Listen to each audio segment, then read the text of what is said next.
agarda jigarni parchalab tashlagingiz kelmayotgan bo'lsa, kerak emas batlarni ichmasligingizni maslahat beraman. Hozirgi kunda juda ham vitaminlarni qabul qilishimiz kerak. Haqiqatda to'g'ri, chunki iste'mol qilayotgan mahsulotlarimizda vitaminlar juda ham kam.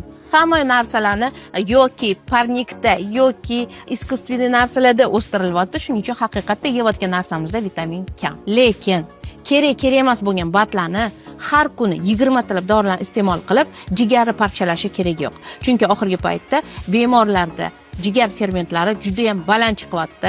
Oshqozonda yaralar, ichaklarda yaralar sababi har kuni ichilayotgan 20 tali bat. Kerak emas dorilar. Haqiqatda ichida vitamindir, lekin ustidagi qobig'idagi zaharli moddalar sizni o'ldirishi mumkin. Shuning uchun kerak emas dorilarni ichmaslikka, 20 talab vitaminlar yozmaslikka maslahat beraman va bu videolarni aynan siz biladigan, tinmasdan vitamin ichadigan tanishlaringizga yuborib qo'yishingiz mumkin, jigarligini parchalashmasin.